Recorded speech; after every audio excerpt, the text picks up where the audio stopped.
What to do? What's up, y'all? It's Elijah James from Elijah James TV, and I'm here to give y'all a quick breakdown of tomorrow's Hall of Fame game between the Los Angeles Chargers and the Detroit Lions. Let's get started really quick. So the Lions are coming off one of the best seasons in history, finishing 15-2, but they unfortunately came up short to the Washington Commanders in the divisional round. While the LA Chargers, they had one of their better seasons, finishing 11-6, but they came up short against the Texans in the wild card round. As I said previously, this is just the Hall of Fame game. It is a preseason game. If you are betting on this game, please seek help, bro. It is the preseason. Are you kidding me? So all I'll be talking about is just what both teams are expecting in this upcoming season. And some of the reports we've been hearing out of training camp, like, some injury news, some different updates, and some of the up-and-comers that we will probably see playing in the Hall of Fame game tomorrow. So we first want to start with the LA Chargers, who kind of crashed and burned at the end of the season. A lot of people had them winning that Houston Texans game. Not me. I told y'all to bet against them. EJ's Red Zone is coming soon. But they kind of crashed and burned at the end of the season. Justin Herbert was riding on a high. Defense was playing great. And it was giving Jim Harbaugh a good first season as an NFL coach coming over from the NCAA. According to training camp reports, the vibes have been high in LA. They just recently had a practice in San Diego, bringing back some of the old OG fans. And they're loving what they are seeing. So one of the main highlights coming out of training camp is from 5th rounder wide receiver Keandre Lambert Smith, also known as KLS. He's from Auburn, but also played at Penn State. But from what we've been hearing, that he's been the star of this camp. He's been making great catch, and it gives the Chargers that deep ball threat that they've been lacking. Like, you got Ladd McConkey at the slot, who's going to get those yak and rack yards and, do his thing. But now they got a 4-3 guy that they feel like they could put out at wideout, and that's a natural catcher. He made a couple impressive catches on some vet corners that they had over there during some wide receiver DB drills. They say he's a natural catcher, as I said before. And one report actually compared him to Mike Williams, who y'all know used to be with the Chargers. And all Mike Williams is, he's that throw it up and go get it. Like, just go get it. 1v1, I trust you. Go ahead and get it. So we know the starting QB is going to be Justin Herbert, but now there's been a battle for the backup QB between Taylor Heinicke and Trey Lance. As of last season, Heinicke was the backup quarterback, but Trey Lance came over from the Dallas Cowboys. My Dallas Cowboys. And reports have been saying that he's been looking pretty good. He's still young, he's still up and coming, but Trey Lance has been stepping up, giving Heinicke some competition. So it's kind of a toss-up to see who's going to take that number 2 spot. So we should see both of them battling it out for that Hall of Fame game. If you want my prediction, I still have hope in Trey Lance. I think he was dealt a bad hand in San Francisco. He wasn't really given a chance in Dallas, and then playing in Dallas by itself is pressure alone. So I think we're going to see Trey Lance, take another step, be a backup quarterback to Justin Herbert. But as for the receivers, as I said before, Ladd McConkey is that dude, like little white man doing his thing, putting him at slot. He's going to do what he does, get those yards, get those crucial catches, and, get those yards after the catch as he's supposed to. But the real story has been about Quentin Johnson. They say he's been having some iffy practices. He's a good receiver, don't get me wrong. But they said that he had this one easy catch that just slipped right through his hands, and ever since then, his confidence has been down. So, there's always been some question marks about Quentin Johnson as a receiver, but it's still kind of the same thing from what we've been hearing out of training camp. As for the running backs, they lack vets. Najee Harris is hurt right now after that fireworks incident. I'm honestly not familiar with the other running backs, if I'm being completely honest with you. But the story with the running backs is Amarion Hampton from University of North Carolina. I'm familiar with Amarion Hampton because of NCAA 25, and I'll tell you right now, that man is a dog. He always gave me problems anytime I played somebody playing him. Trust me, I feel like he's going to be good. He's a stocky back. That got great speed. He got track speed, but he doesn't mind running you over as well. So we could possibly see him starting, depending on the Najee Harris situation.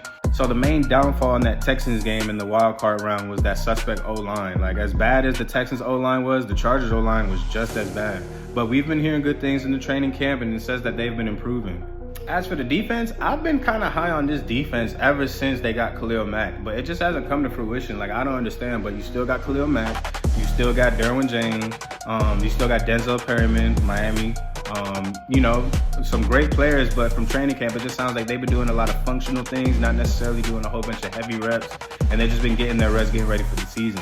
So another name that's been making waves around training camp is linebacker Junior Colson from Michigan. I don't know the exact drill that they were doing, but I heard that he got him a punch-out ball and also recovered it. According to the defensive coordinator, he's actually in competition with number 0, Henley. I forgot his first name. But they're competing for that starting linebacker position. Obviously, you'll have both of them on the field, but it's a competition between who's going to be that number 1. So expect to see Colson out on the field. They're going to see what he can do, and hopefully they get some big things from him. As for the D-line, nothing too crazy coming out. You know, the D-line has always been physical. That's kind of been the Chargers' main thing on defense, but they are extremely young. They did release Joey Bosa, so they are lacking on the edge outside of Khalil Mack. But they said they are young and improving, and Coach Jim Harbaugh said that this team, both on offense and defense, this is one of their deeper teams with a lot of the new talent coming up. So I'm kind of interested to see what this new talent is going to look like in this Hall of Fame game. Now, over on the Lions side, it was kind of a crash and burn for them as well. Like, a lot of people had them going to the Super Bowl at the bare minimum, the NFC Championship game. But they came up short to a surging Washington Commanders team that kind of was, in my opinion, and maybe this is Cowboy hate, they were kind of playing above their heads. Like, I think we're going to see them on the downward spiral, but this isn't about the Commanders. But the Lions are looking to bounce back after having a strong season. Like I said, one of the best seasons that they had in history. And what I've been hearing from training camp is that it's a Dan Campbell practice. Like, it doesn't matter that Ben Johnson isn't there, the offensive coordinator. He went over to the Bears, but it's still Dan Campbell. That's Dan Campbell's team. Ben Johnson ran the offense, but that is a Dan Campbell team. And what a Dan Campbell practice looks like is physical, it is intense, it is fast moving, and them boys out there hitting. So they will still remain a very physical team in the NFL. Shoot and tackle. Man, if you don't work on tackling, if we don't work on run after catch, making a move, man, what are we doing, man? As I said, this will be their first season without offensive coordinator Ben Johnson. And they've been asking Jared Goff a lot of questions about, how much different the offense will be. And it seems like he's been getting irritated. He's been kind of like, the offense will be the same. Like, the offense is going to remain the same. And I kind of understand that sentiment because, yeah, he's the one drawing up the plays, but they're the one that got to go out there and execute. So, people always asking about an offensive coordinator. It could be a little irritating if I'm the one making the throw. So I semi get that. However, I have been seeing reports of Jared Goff having a kind of shaky Monday in practice. They said that he missed some easy throws. Like, apparently there was a easy touchdown to Jahmyr Gibbs and it just sailed over his head. In my personal opinion, I've never been a big Jared Goff believer. Don't get me wrong. I don't think he's a bad quarterback, but I don't think he's all that. Like, I feel like a lot of it, as irritated as he was, I feel like a lot of it was Ben Johnson putting him in the right position more so than it was Jared Goff making plays. But y'all can argue with me in the comments. Be more than welcome to. I'm down. But I think Jared Goff, I'm not going to say he's going to take a step back, but he's not going to be playing as he played last season. I don't think so. When it comes to the receivers, Amon-Ra still Amon-Ra. Jameson Williams is still a speedster if he's not in a car never mind. But the big story has been Sam Laporta. I've always been big on Sam Laporta. I think he's a dog at tight end. They said that he's been working these DBs. And Detroit's DBs, they're not bad at all. They got some boys over there. But apparently Sam Laporta has been working them when it comes to them one-on-one drill.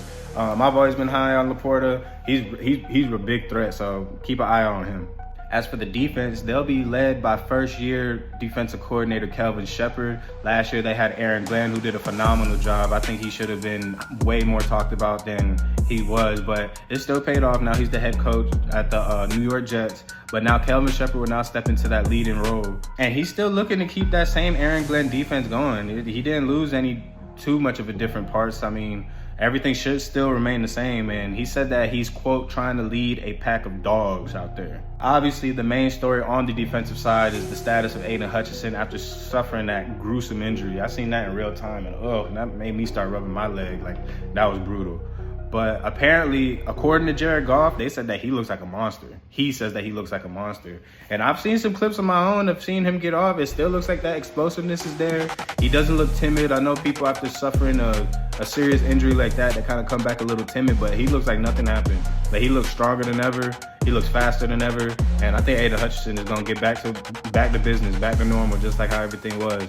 That boy's a dog. As for the secondary, they added cornerback DJ Reed from the New York Jets. I like him a lot. And then they also got Avonte Maddox from the Philadelphia Eagles, who brings some vet presence to that secondary.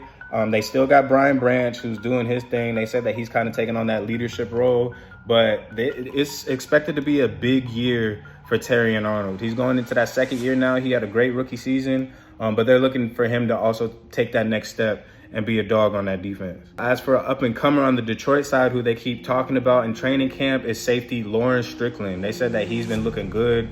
He's been moving fast. He's been keeping up with the ones, and he's been making. They're looking for him to make an impact. So look out for him in that Hall of Fame game. See what he does. But yeah, that's it. That's all I'm really hearing about these training camps. You know, it's preseason, so we're not gonna get the full story until it's week 1 and we see them boys put them pads on and get to hitting. But I'm kind of excited. It has been such a long drought. I miss football. Like, this offseason has been tough. Like, I miss football, so I'm glad it's back. As for my expectations for both teams, I think the Lions are still going to be at the top of the NFC. I mean, the NFC is kind of weak right now. Outside of the Eagles, it's really an open playing field right now. So I think the Lions are still going to be strong. As for the Chargers, I think we might see them take a step back. This is just me personally. I've never been that big on the Chargers. Like, I understand the hype behind Justin Herbert, but at the same time, I don't. He has all the mechanics. He has all the intangibles that you can ask for, but what has he really done? What has he really done? Like, his big 2 most notable moments is blowing that lead against the Jags a couple years ago, and then now they just blew that game against the Texans, a hurt Texans at that. They weren't even fully healthy, and CJ Stroud just showed that there was levels to it. So I don't know about the Chargers. They're going to be competitive, but I don't think they're going to be that 11-16 though. Now, for all those degenerates that's still going to, you know, gamble on this game, bro, get some help for real. Like, gambling on preseason is crazy. But if you want my honest opinion, from what I've been hearing from reports and just hearing about each roster, if I had to pick a team for this preseason game, I think I would go with the Chargers though. As much junk I just talked about the Chargers, I feel like they got some young guns that's up and coming and that they're, you know, investing their future into. Like I said, you got KLS. That boy's a dog. We're going to see what he's going to do. So we're going to see what they're going to do. But I have a feeling that the Chargers might win in tomorrow's game. But that's it. That's my quick breakdown for tomorrow's Hall of Fame game versus the Chargers and the Detroit Lions. We're going to be bringing you more of these every week. It's just going to be really quick. Like I said, this is preseason, so this isn't EJ's Red Zone. You know, it's just a little teaser, a little something for EJ's Red Zone. Make sure you hit that follow button to keep up. I will be posting EJ's Red Zone week 1. We're going to get rolling. But yeah, man, preseason, finally got football back. I'm excited. So catch y'all in the next video. Peace.